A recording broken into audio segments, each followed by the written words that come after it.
사도행전 10장 우리 1절부터 8절까지 먼저 함께 읽겠습니다. 가이사랴에 고넬료라 하는 사람이 있으니 이달리아 부대라 하는 부대의 백부장이라. 그가 경건하여 온 지방과 더불어 하나님을 경외하며 백성을 많이 구제하고 하나님께 항상 기도하더니 하루는 제9시쯤 되어 환상 중에 밝히 보매 하나님의 사자가 들어와 이르되 고넬료야 하니 고넬료가 주목하여 보고 두려워하여 이르되 주여 무슨 일이니까?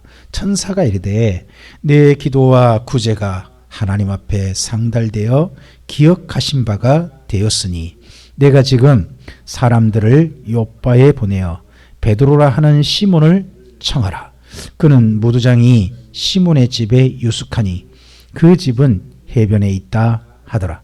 마침 말하던 천사가 떠나매 고넬료가 집안 하인 둘과 부하 가운데 경건한 사람 하나를 불러 이 일을 다 이루고 요빠로 보내니라. 아멘. 우리 오랜만에 수요 예배를 해서 사도행전 9장을 했던 때가 언제인지도 기억이 잘 안 납니다. 한 달이 더 넘었어요.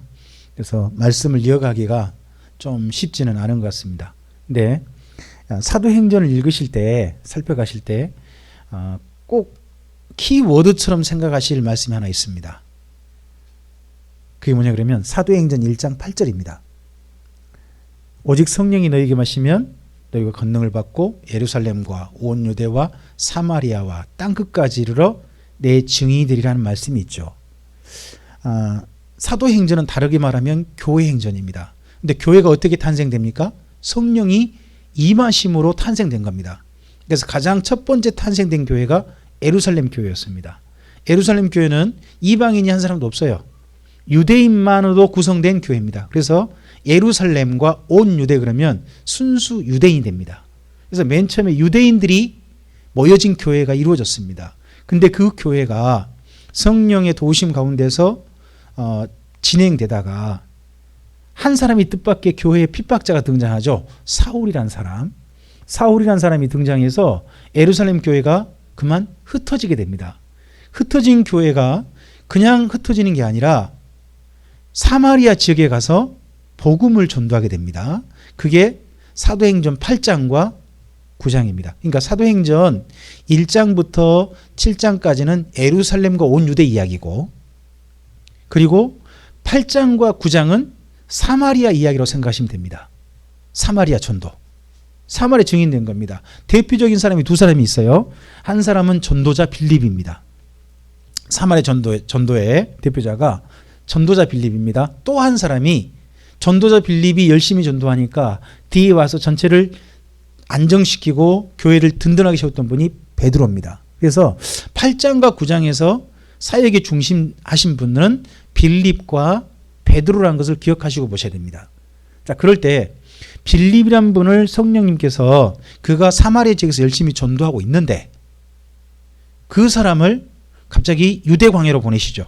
유대 광야로 보내서 이디오피아 여왕의 간닥이라는 여왕인데 그 여왕의 내시, 그 여왕의 가장 가까운 내시, 상당히 중책을 맡고 있었나 봐요. 그 내시가 유대 절기에 와서 유대교회 절기 때 성전을 찾아갔다가 돌아가는 그 사람이 이사야서를 읽고 있는 걸 만나게 해줍니다. 그래서 빌립이 그 사람에게 예수님을 소개하게 되고 그 사람이 기꺼이 세례를 받습니다. 그래서요, 신약 성경상 이방인으로서 최초로 세례받은 사람은 누구냐 그러면 이디오피아 여왕의 내시입니다. 이방인 중에 처음으로 세례를 받은 거예요. 이거 놀라운 사건입니다. 왜냐 그러면 세례라는 것이 신약 성경에서 우리가 어떤 의미를 갖고 있냐 그러면 가장 먼저 죄사함의 세례라는 겁니다. 죄사함이 언제 이루어지죠? 언제 죄사함 받아요? 우리 신약 성경에서는 예수님을 믿어서 죄사함 받는 거잖아요. 근데 예수님 있기 전까지 이스라엘 민족이 어떻게 해야 죄사함 받아요? 제사죠, 제사. 속죄제, 속건제, 번제 이러한 제사를 드리면서 죄사함을 받았단 말이에요. 근데 그런 제사를 드리려면 죄사함을 받는 사람이 그 다음 이제 뭐 소재라든지 화목제를 드릴 수 있는 거거든요. 근데 세례를 받단 말은 뭔 말이냐 그러면 죄산 받단 말이거든요. 신약성경에 보면. 그럼 이건 뭐가 지금 구약이 뭐가 같냐 그러면 속죄제, 속건제, 번제를 드린 거 똑같아요. 그런 것은 이방인들에게는 원래 없는 거예요. 누구에게만? 유대인에게만 있는 거거든요. 그래서 이방인으로서 최초로 세례받은 사람은 이디오피아 여왕의 내시가 됩니다. 그 사람은 한 사람이 한 사람. 뜻밖의 사건이죠. 이 빌립의 이런 이야기는 나중에 바울 일행이 이 전도자 빌립의 집 한동안 머뭅니다. 머물렀을 때 그때 빌립에게 이 글을 쓰신 분이 누가잖아요. 누가가 그때 함께 있으면서 그때 이 빌립의 이야기를 들은 게 아닐까 싶습니다. 그러한 빌립의 사역이 있고 그 뒷사역을 그 다음 챙겼던 분이 베드로였습니다. 근데 베드로의 사역이 대단합니다. 간 데마다 놀라운 이적이 나타나고 치유의 역사가 나타나죠. 그런 가운데 특별하게 중요한 역사가 욥바라고 하는 데입니다. 9장에서 욥바라는 데가 가면 다비다라는 여인이 죽었었습니다. 예수님의 제자였대요. 여제자였대요.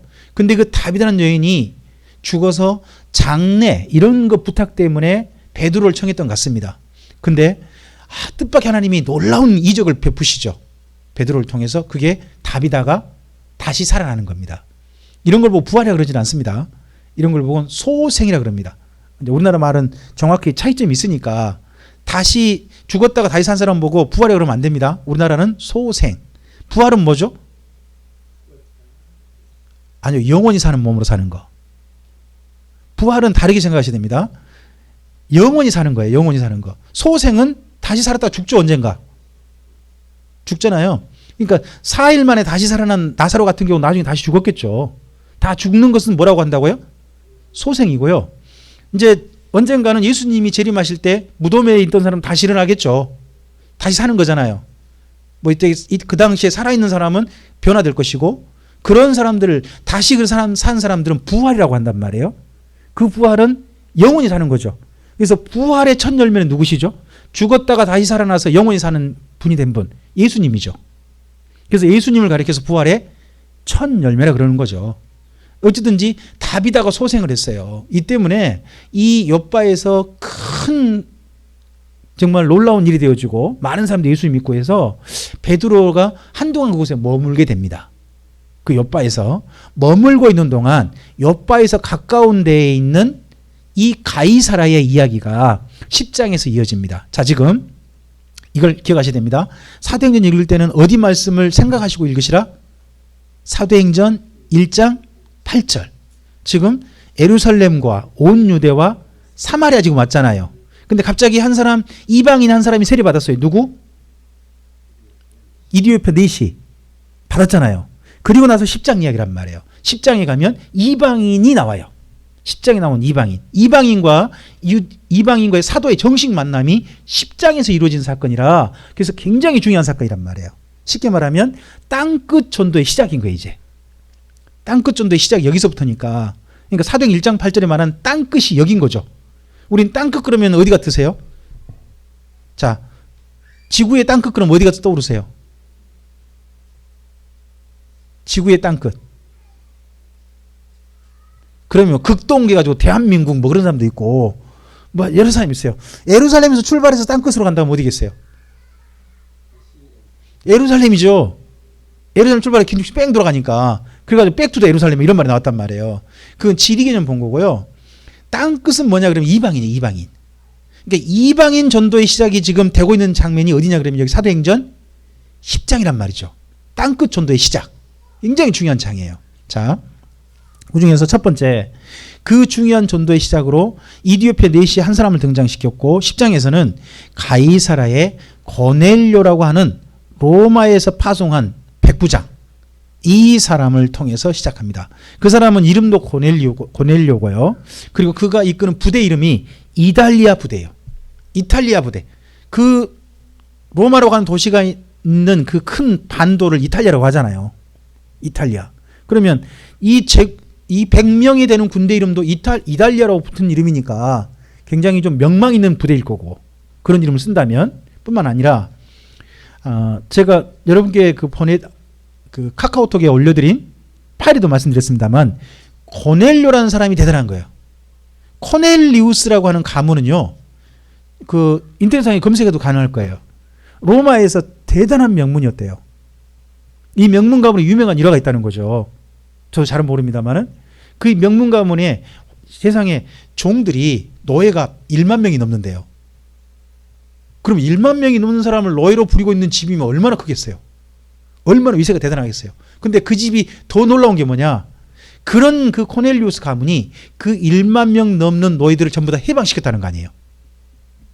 전부 다 자유롭게 해줬대요. 자유롭게 해줬을 뿐만 아니라 그러니까 자유민이 되게 해줬고 거기다 하나 더. 그 사람들 중에서 그 1만 명 되는 그 사람들 중에서 실력 있는 사람이나 그런 사람은요, 이 코넬리우스 가문이 양자나 이런 사람 다 입적했대요. 그래가지고 그가 로마 제국에서 기여할 수 있도록 그런 일을 베푼 집안이 코넬리우스예요. 굉장히 그러니까 뭐랄까 부자기도 하고 굉장히 실력을 갖춘 집안인데 명문 집안인데 착한 거죠. 근데요, 생각 한번 해보세요. 우리나라에 처음에 복음 전도 들어올 때, 예수님 들어올 때요, 그 초기 기독교 예수님 들어올 때 일화를 들어보면 대부분 일반 민간에게 복음이 전달될 때 있잖아요. 보면 누구한테 전달되냐 그러면 이 선교사님을 자기 집에 기꺼이 모셨던 집 있잖아요. 그런 집들이 이상하게 복음을 가장 먼저 받아들였어요. 이 푸른 이상한 사람이 왔을 때 우리 같은 뭐예요? 딴 데 가보시오 이럴 수도 있잖아요. 근데 그렇지 않고 자기 집에 기꺼이 모신 착한 집들이잖아요. 착한 사람들. 그런 사람들에게 복음이 많이 전달됐다는 거예요. 우리가 한 번쯤은 가보고 싶은 데가, 저도 우리 성도님과 함께 가보고 싶은 데가 전북 김제에 있는 금산교회라는 교회, 그 교회를 한번 가보고 싶단 말이죠. 그 교회 출발이 선교사님이 와가지고 복음을 전했던 곳이거든요. 파란 눈의 선교사님이. 근데 그 김제 금산에 그 조덕삼이라고 하는 그 당시 만석군 대단한 부자였는데 자기 집에 기꺼이 이분을 모셨다는 거 아니에요. 모셨다가 그분 이야기 듣다가 조덕삼 이분도 예수 믿게 된 거죠. 그래서 그 교회가 생겼거든요. 그래서 보면 그 맨 먼저 하나님의 복음을 받아들인 사람들 보면 특징이 뭐냐 그러면 착한 사람들이 믿어요. 비교적 착한 사람들. 이런 것도 한번 생각해 볼 만해요. 착한데 사람들 대접하기 좋아하는 사람들. 그래서 하나님께서 예수 믿는 사람들 가운데, 특히 이 땅에 있는 사람들 가운데 착한 사람들에게 좀 더 좀 눈여겨보시는 건 아닌가, 저는 그런 생각도 한편 좀 해보긴 해요. 자, 그런데 이 사람이 이곳에 왔는데 2절 보시면 고넬료라는 사람의 특징이 뭐냐, 그는 로마 사람인데 유대교를 받아들인 사람이에요. 여기 2절에 말하는 경건했다는 말은 그가 예수 믿었다는 말이 아니에요. 여기 2절에 말한 경건이란 말은 유대교를 잘 믿었다는 뜻이에요. 여기서는 아직 예수 만나기 전입니다. 만나기 전이어서 유대교를 받아들인 거예요. 그러니까 유대교 교리를 받아들이고 유대교를 믿고 있는 사람이에요. 이 사람은 로마 출신이에요. 백부장이에요. 그럼 로마에 있는 수많은 신도 소개받았겠죠. 다른 신을 믿고 있는지도 몰라요. 근데 그가 현지 지역에 식민지에 와가지고요, 식민지인들이 믿고 있는 종교를 받아들인 거예요. 받아들이고 심지어 이 종교를 단순히 종교를 이용해가지고 지역 주민들과 사이좋게 지내는 정도로 지내는 게 아니라 정말 하나님을 진실하게 믿는 사람이 된 거죠. 경건했다는 말을 쓰고 있잖아요. 그래서 여러분 신약성경 읽으시다가 이런 표현이 나올 거예요. 경건한 헬라 기부인. 이런 표현 나오면 그게 헬라인인데, 이방인인데 유대교를 받아들인 헬라 사람들, 그렇게 생각하시면 돼요. 그것도 잘 믿고 있는, 진실하게 믿고 있는 그런 사람이라는 뜻이죠. 근데 경건의 3대 특징이 나와요. 2절에 한번 1, 2, 3이라고 좀 해보시겠습니까? 2절에다가 그가 경건하여, 첫째 1, 온 집안과 더불어 하나님을 경외하며가 1이에요. 거기가. 그러니까 경건이 3대 요소가 있어요. 유대교인으로서 경건하다 하면 3대 요소가 있거든요. 첫째, 온 집안으로 더불어 하나님을 경외하는 거예요. 온 집안으로 더불어. 그게 1이에요. 1. 그래서 지금 우리나라도 그거 있잖아요. 그 뭐예요? 항존 직분자라든지 그런 분 교회에서 피택하고 갈 때 온 집안이 예수 믿느냐 그런 거 좀 상식적으로 좀 생각하잖아요. 상식적으로. 그런 것처럼 이때가 그래요. 두 번째 2. 백성을 많이 구제하고가 이예요. 어떤 사람이 경건하다고요? 백성을 많이 구제하는 사람이에요. 그가 이예요. 두 번째 요소예요. 세 번째, 하나님께 항상 기도했다가 3이에요. 이걸 유대인들은 3대 경건이라고 불러요. 3대 경건. 잘 생각해 보세요. 이거 어디 나오죠? 방금 제가 말씀드린 2절 있잖아요. 이 2절이 상으로 소개되고 있는 말씀이 상으로. 그게 어디냐 그러면요. 마태복음 6장이에요. 마태복음 6장에 가보면 기도, 금식, 구제 이런 걸 갖다가 3대 상으로 말하거든요. 그게 바로 여기예요. 여기 또 항상 기도한단 말은 뭐 24시간 기도한단 말이 아니에요. 이 말은 뭔 말이냐 그러면 유대교에서 하루 3번 기도하거든요. 아침 오전에 기도하고 그리고 정오에 기도하고 오후 3시에 기도해요. 9시, 12시, 3시 이렇게 기도하거든요. 그 기도 시간에 기도했다는 뜻이에요. 저는 이제 이런 생각 해봐요. 우리의 기도는 항상 하나님과 가까이 하고 수시로 드리는 기도 있잖아요. 그런 기도 필요하다고 생각해요. 근데 저는 한번 다르게 생각해 보면 우리가 하나님께 드리는 기도는 정기적인 또한 기도해야 되지 않을까요? 저는 그 전에 큐티에 대해서 좀 지금 많이 좋아하진 않아요. 하지만 큐티의 좋은 점이 뭐였느냐? 하루에 정기적인 시간을 내서 그 시간에 하나님의 말씀을 보았고 그 말씀을 가지고 기도했다는 것이 굉장히 중요하거든요. 적어도요, 우리가 하나님과 만나는 정기적인 시간 있잖아요. 하루에 시간을 정해서 하는 거, 그게 원래 경건의 요소예요. 경건의 요소. 기도하라는 부분이 꼭 하나님께 열심히 기도만 하는 뜻은 아니에요. 유대인들의 기도라는 말은 여기 하나님께 항상 기도했단 말은 그들이 기도문을 읽기도 하고요. 성경을 읽는 것도 기도예요. 그들은 그렇게 돼 있거든요. 그러니까 그런 정한 시간 있잖아요. 시간을 정해놓고 정기적으로 하나님께 드릴 수 있는 거. 이게 정말 필요한 요소라는 거죠. 자, 그렇게 했는데 그가 어느 시간에 하나님을 뵈냐 그러면 그 시간도 나오죠. 3절에. 제9시라고 나와 있죠.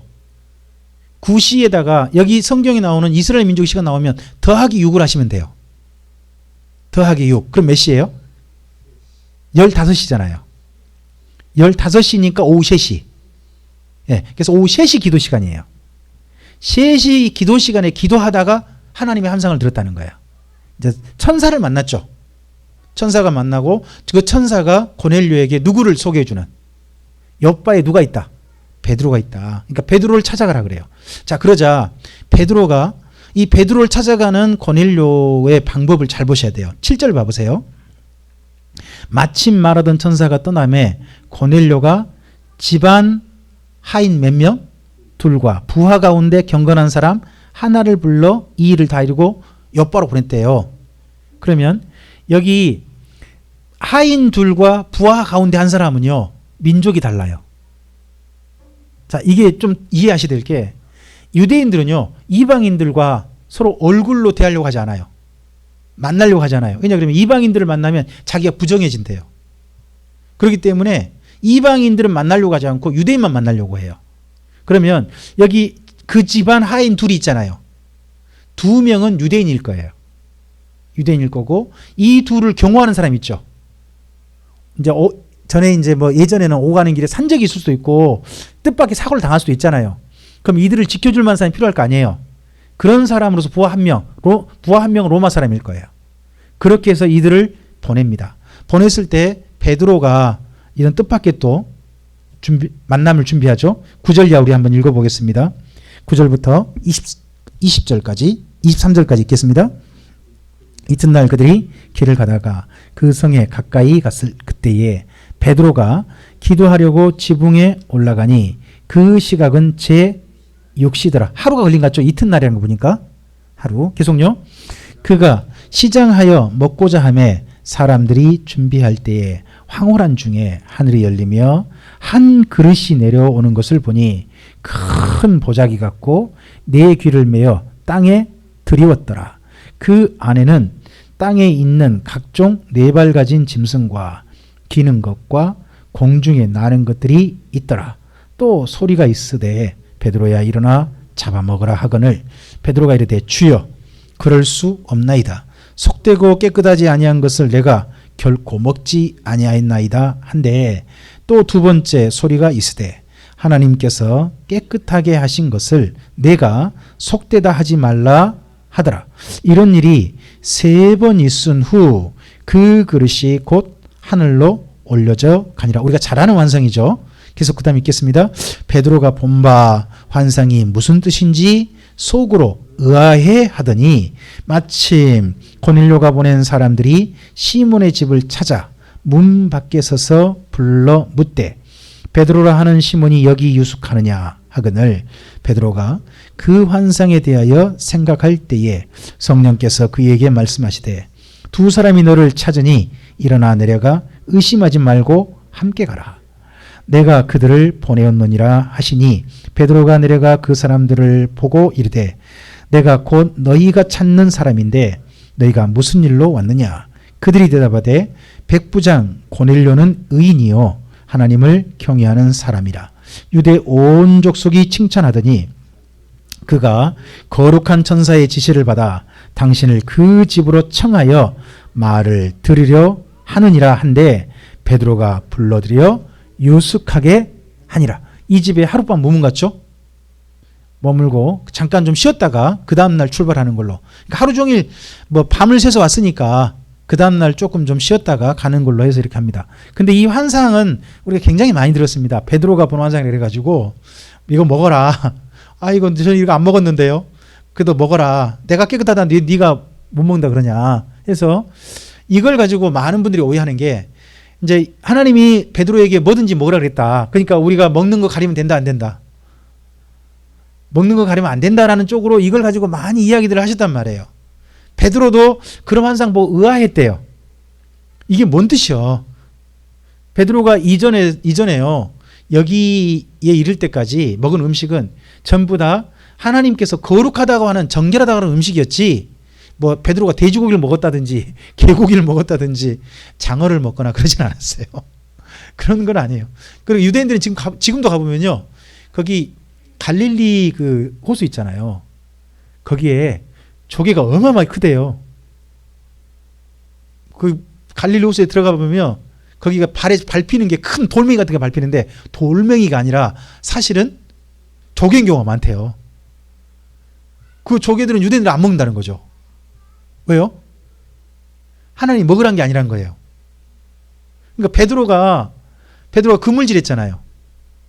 그물질 했을 거 아니, 그물질 하잖아요. 그물질 했을 때 바닥까지 긁었다면 뭐도 혹시 올라왔을까요? 조개도 올라왔을 수 있겠죠. 그럼 조개는 어떻게 했겠어요? 그건 나쁜 거예요, 나쁜 거. 그건 던져버리는 거예요. 그런 거 지금도 있어요. 지금도 가보면. 그래서 그런 건요, 이방인들 보고 먹으라고 유대인 그 호텔을 가보면 거기다가 뭐 해놨냐 그러면 그 뭐라 그러죠? 밖에서 불 펴고 먹는 바비큐 틀을 갖다가 해놨어요. 해 먹으라고. 근데 자기는 안 먹겠다고. 그렇게 해놨어요. 그 바로 갈릴리 호수 그쪽 그때 모텔 같은 데 가보면 호텔 같은 데 가보면 그렇게 돼 있거든요. 근데 이게 베드로가 의아했다는 거죠. 뭐야 이거 어떻게 해야 되는 거야 했는데 누가 왔냐 그러면 고넬료가 보낸 사람이 온 거예요. 고넬료가 보낸 사람. 이 보낸 사람 때문에 베드로가 라고 깨달아요. 일단 그 다음 읽어가 볼까요? 계속. 자, 우리 23절 나머지 이튿날부터 읽어보죠. 이튿날 일어나 그들과 함께 갈새 욥바에서 온 어떤 형제들도 함께. 여기 욥바에서 온 어떤 형제들이 누구냐 그러면 할례 받은 유대인들이에요. 몇 명 정도 가냐 그러면 11장에 나오거든요. 6명이에요. 6명. 6명이 함께 간 걸로 나옵니다. 자, 계속 보겠습니다. 24절. 이튿날 가이사라에 들어가니 고넬료가 그의 친척과 가까운 친구들을 모아 기다렸습니다. 고넬료가요, 자기 집안만 아니라 친척이면 고넬료가 아무리 봐도요, 아내가 유대인일 가능성이 있습니다. 아내가 유대인. 뭐 이런 사람처럼 친구들도 다 불러 모았다는 거죠. 그럼 그 고넬료의 친구들은 또 누구도 있겠느냐? 아마도 고넬료가 경건한 유대교인이니까 이방인이지만 그의 친구 중에 그쪽에서 제법 그 유대교에 경건했던 유대인일 가능성들도 있어요. 그런 사람 다 불러 모았다는 거죠. 자, 25 5절입니다. 읽어보죠. 마침 베드로가 들어올 때에 고넬료가 맞아 발 앞에 엎드려 절하니. 고넬료가 세상에 이 베드로에게 뭐래요? 자, 이게 그 당시에 풍경으로 보면 도저히 있을 수 없는 풍경이에요. 아니, 식민지에 있는 작은 사람, 한 사람이 누구냐 그러면 베드로예요. 그리고 그 식민지를 지배하기 위해서, 다스리기 위해서 온 사람이 누구냐 그러면 고넬료예요. 근데 식민지 군인들의 대표, 백부장이잖아요. 대장이잖아요. 대장이 여기 베드로에게 절을 한다. 이거 말이 안 되는 거예요. 그럼 이게 보면 뭐가 보이냐 그러면 그 고넬료의 유대교에 얼마나 하나님을 진실하게 믿고 있었는가 보이죠. 그는 식민지 사람으로 본 게 아니라 베드로를 누구로 본 거예요? 하나님이 보낸 사람, 하나님께서 만나게 한 사람, 천사가 소개시킨 사람으로 그는 그렇게 만나고 있는 거예요. 식민지로 만나는 게 아니라 그의 신앙 가운데서 그를 본 거죠. 그러니까 그가 이렇게 할 수 있는 거죠.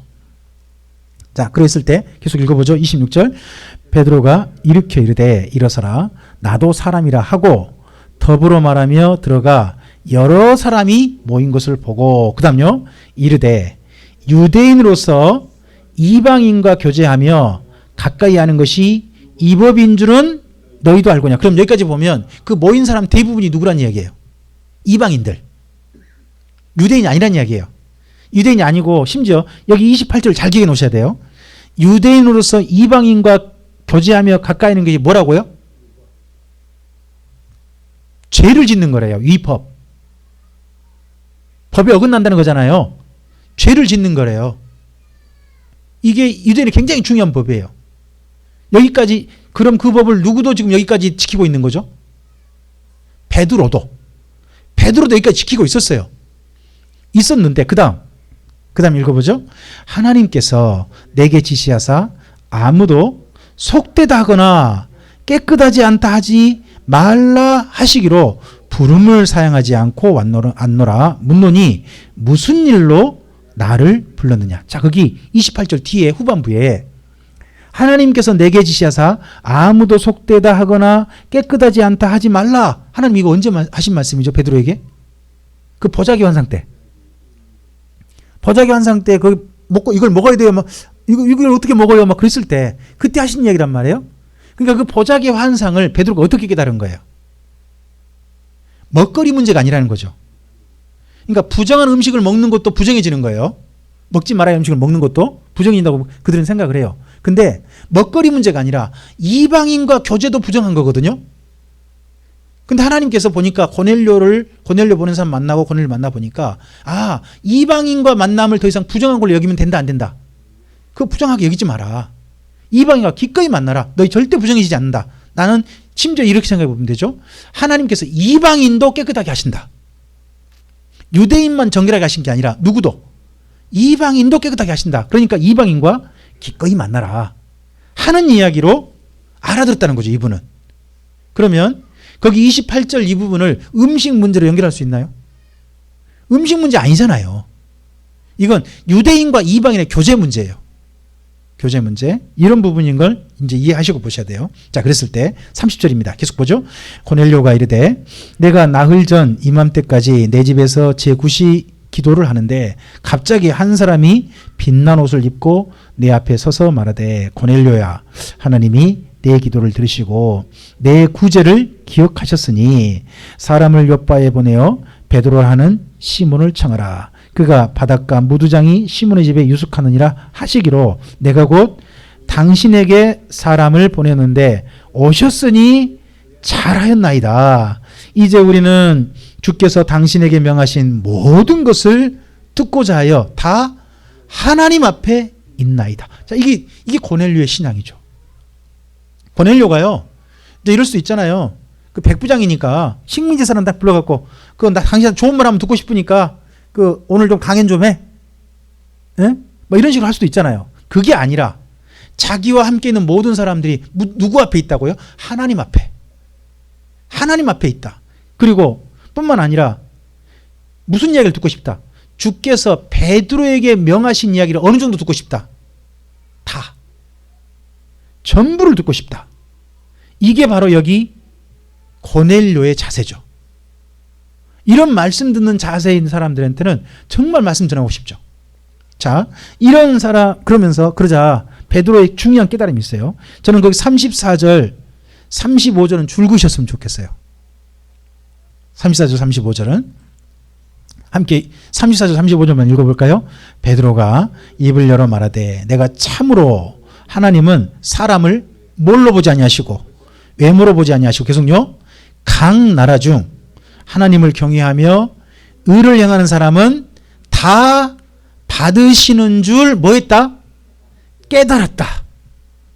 베드로가 새로운 세계로 새로운 사실을 깨달은 거예요. 베드로가 여기 이전까지는요. 하나님께서 누구를 받아주신다? 유대인을 받아주신다. 유대인 중에 예수 믿는 사람을 받아주신다. 이렇게 생각했어요. 베드로는 여기 전까지는.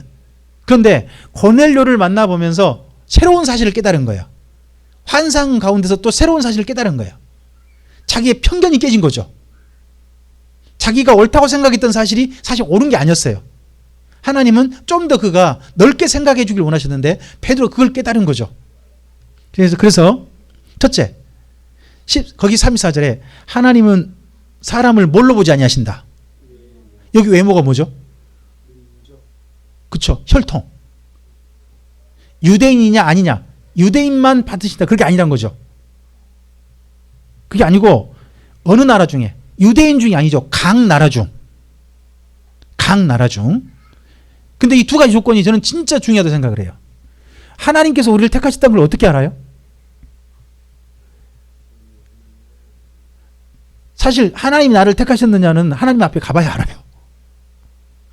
그분 앞에 가봐야 그게 그날 아는 건데, 근데 이 땅에 있는 사람들 가운데 이 사람이 하나님께 택함 받았겠다고 할 수 있는 사람이 두 가지 조건이 있다는 거예요.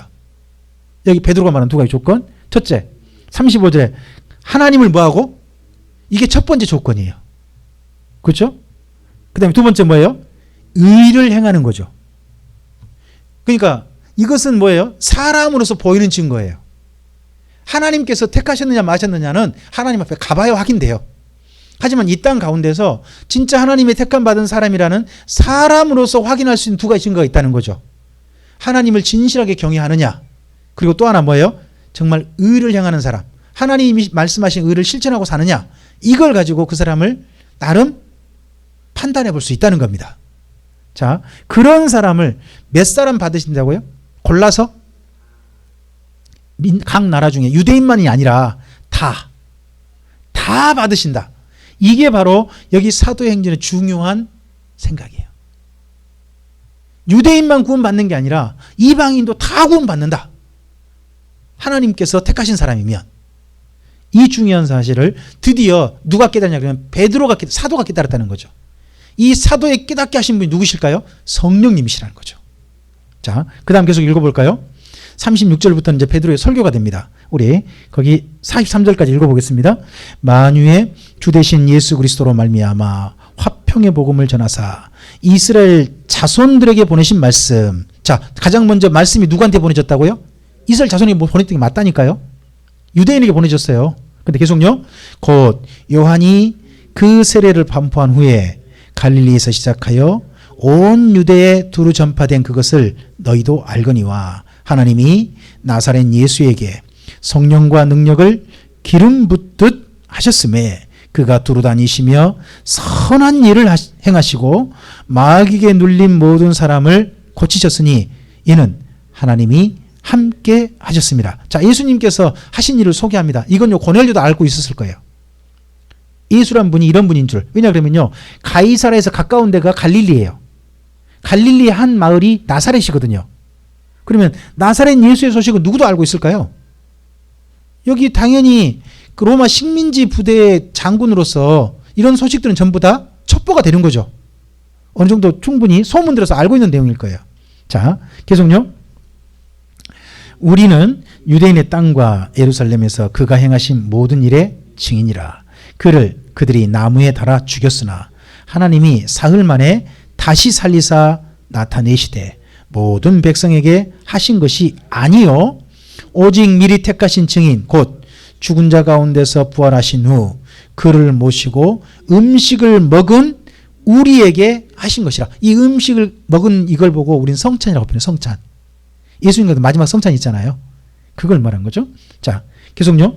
우리에게 명하사 백성에게 전도하되 하나님이 살아있는 자와 죽은 자의 재판장으로 정하신 자가 곧 이 사람인 것을 증언. 언젠가 모든 사람이 예수님 앞에서 재판받는다는 거죠.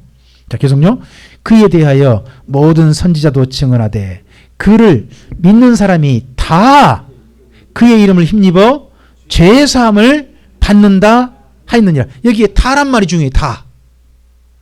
자, 그를 믿는 유대인이 다라고 하지 않아요. 그를 믿는 사람이 다. 이게 왜 중요하냐? 이제 유대인만 구원받는 게 아니라는 것을 이분이 깨달은 거죠. 베드로가. 그래서 베드로의 설교가 달라진 거예요. 베드로의 설교가. 누구도 예수 믿는 사람이면 다 구원받는 거다. 이방이라 할지라도 하는 설교로 베드로도 달라졌고 그 설교를 처음 듣는 사람들이 누구냐 그러면 이 고넬료와 함께 모인 사람들이었어요. 지금은 베드로도요. 성령 충만해서 지금 전하고 있는 거죠. 그리고 거기 모인 사람들 반응도 볼까요? 44절에 이해합니다. 베드로가 임원할 때에 성령이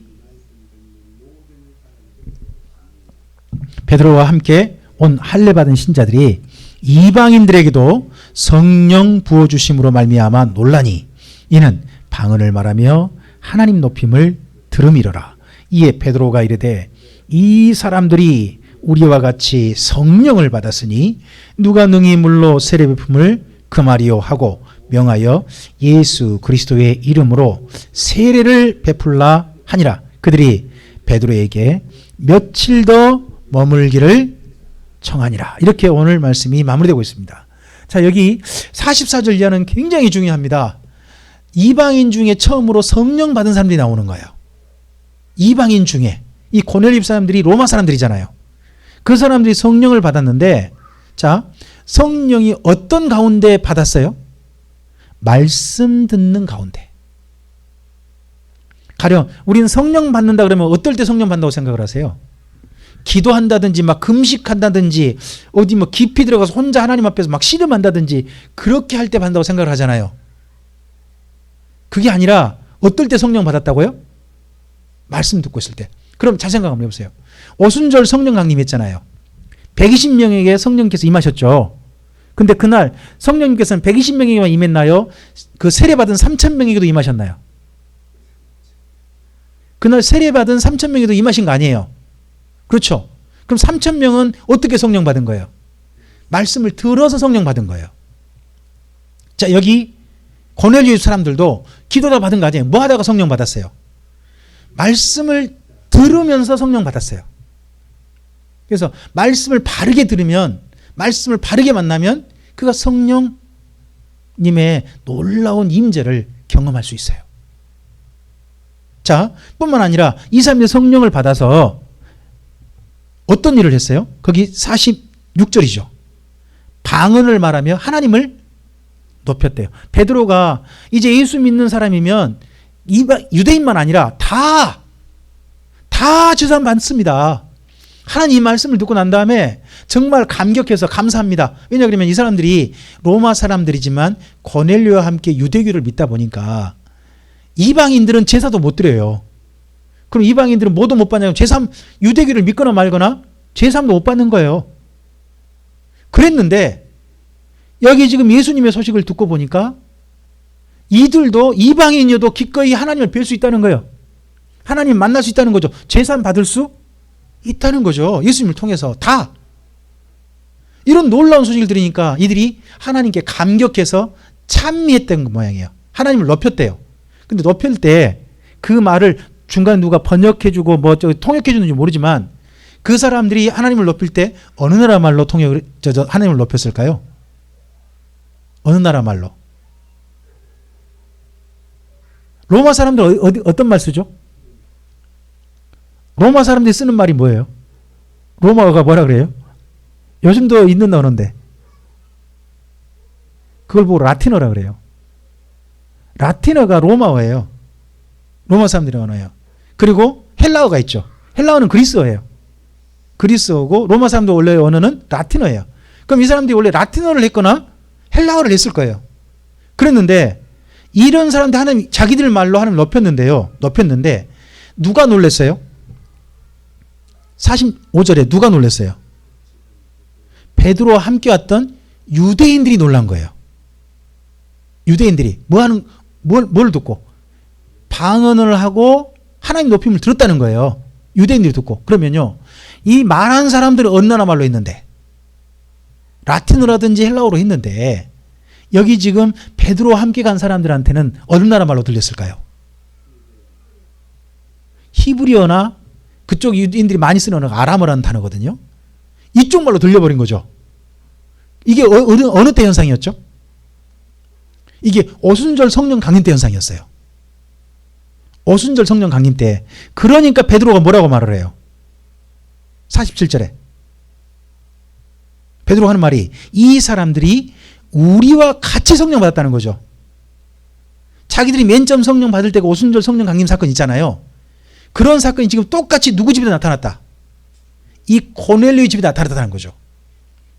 가령 이제 성령 받았는데 유대인은 좀 더 차원 높게 받고 이방인은 좀 차원 낮게 받고 그런 게 아니라, 같은 성령 임재 사건이 유대인에게 있었던 사건은 오순절 성령 강림 사건이었고, 이방인에게 있었던 사건은 여기 고넬료 집 사건인 거죠. 양쪽이 똑같이 성령의 강림 사건이 똑같은 표적으로 나타났다는 거죠. 놀라운 일이었습니다. 자, 그래서 기꺼이 세례를 베풀었습니다. 그럼 세례 베풀면 세례 받은 사람들이 이제 어떻게 되는 거죠? 죄사함 받잖아요. 죄사함 받았단 말은 유대교로 하면 뭐 할 수 있어요? 제사 할 수 있습니다. 그 이야기가 여기 이야기입니다. 자, 이 사건이 이 다음에 예루살렘에 논란이 됩니다. 논란된 이야기 다음 시간에 이제 우리 보도록 하고, 오늘 여기 말씀이 왜 중요하냐? 우리가 예배 드릴 수 있는 자격을 얻게 된 게 바로 여기가 가장 먼저 시초이기 때문에 그렇습니다. 이방인들이 예배를 드릴 수 있다. 이게 원래 여기까지 사도행전 10장까지는요, 그런 일이 허용되지 않았습니다. 이방인은 제사할 수가 없었어요. 이방인들은 성전을 찾아가도 기도만 할 수 있어요. 제사를 할 수 없어요. 그랬는데 예수님 이후에 교회 안에서는요, 유대인만 하나님께 예배할 수 있는 게 아니라 예수 믿는 유대인도 예배할 수 있지만 예수 믿는 이방인들도 함께 새로운 한 몸을 이루어 하나님께 예배할 수 있다라고 하는 최초의 확인된 사건이란 말이죠, 이게. 그래서 이게 중요하다는 거죠. 유대인들에게 예루살렘에 임했던 오순절 성령 강대에 임했던 성령님이 우리들에게도 같은 성령이 임재한다는 거죠. 그러다 보니까 베드로가요, 이런 성령 받은 사람들에게 나중에 베드로 후서에서 뭐라고 하세요? 이런 표현을 쓰는 거예요. 베드로가 나와 같은 믿음을 가진 주님의 사람들에게 문안한다고 이렇게 말을 해요. 베드로는 사도니까 좀 더 차원 높은 믿음을 가진 게 아니란 거죠. 베드로가 예수를 믿는 거나 베드로를 통해서 예수 믿게 된 사람들이나 같은 믿음이라는 거죠. 유대인이 받은 성령님이나 여기 고넬료 집이 받은 성령님이나 같은 성령님이라는 거죠. 이 같은 성령 받은 우리가 하나님께 같은 동등하게 한 몸을 이루어 예배할 수 있는 이 놀라운 사건이 사도행전 10장이고, 바로 그래서 오늘 우리가 이렇게 예배할 수 있다는 걸 기억해 보셔야 됩니다. 예배드림은 사실은 감격인 겁니다. 우리가 차별 있게 예배하지 않습니다. 저는 그래서 교회 안에 예배할 때 목회자와 성도가 차별되는 건 옳지 않다고 생각합니다. 직임은 다를 수 있습니다. 하지만 각각 직임이 다르지 우리는 같은 예배자고 같은 믿음을 가지고 주 앞에 섭니다. 민족이 달라도 하나님 앞에 같이 설 수 있습니다. 이런 마음을 가지고 오늘 우리가 드리는 예배를 소중히 하고 감사하고 예배 드릴 수 있는 자격을 주신 하나님께 우리의 마음을 드리고 사랑하면서 그렇게 예배를 소중히 하는 우리들이 되었으면 좋겠습니다. 우리의 새로운 이방인의 새로운 차원으로 높여진 유대인과 동등하게 된 놀라운 사건을 기억하고 우리가 자랑스럽게 우리 자신을 생각하고 삶으로 나아가기를 바랍니다. 기도하겠습니다. 주님 감사합니다. 이방인에게도 드디어 사도를 통해서 복음이 전해졌습니다. 이 복음 전해지고 그리고 고넬료의 집에도 오순절 성령 강림 때 유대인들이 받았던 똑같은 성령의 역사가 고넬료의 집에도 나타났습니다. 그래서 이방인임에도 불구하고 베드로는 기꺼이 이 고넬료 집 사람들에게 세례를 베풀라라고 명령했습니다. 주님, 오늘 우리들에게 우리보다 먼저 믿은 사도들보다 우리가 낮은 믿음을 받은 게 아니라 사도들은 더 고귀한 성령의 역사를 받았고 우리는 한 차원 낮은 성령을 받은 게 아니라 같은 믿음과 같은 성령의 역사를 받게 하시고 유대인과 똑같은 하나님 앞에 나갈 수 있는 자격을 부여하시고 그런 자녀로서 똑같이 맞아주시고 예수님 안에서 하나님께서 동등되이 바라봐 주심을 감사합니다. 이러한 우리들로서 주 앞에 기쁨으로 나아가되 예배를 소중히 하고 주님 뵙는 것이 우리에게 기쁨이 되게 해 주시옵소서. 우리의 삶을 예배 드릴 수 있는 삶을 허락하신 하나님께 감사하며 우리의 삶을 또한 하나님께 예배드리는 산제사의 예배가 되는 우리 삶이 되기를 소원하오며 예수님 이름으로 기도합니다. 아멘.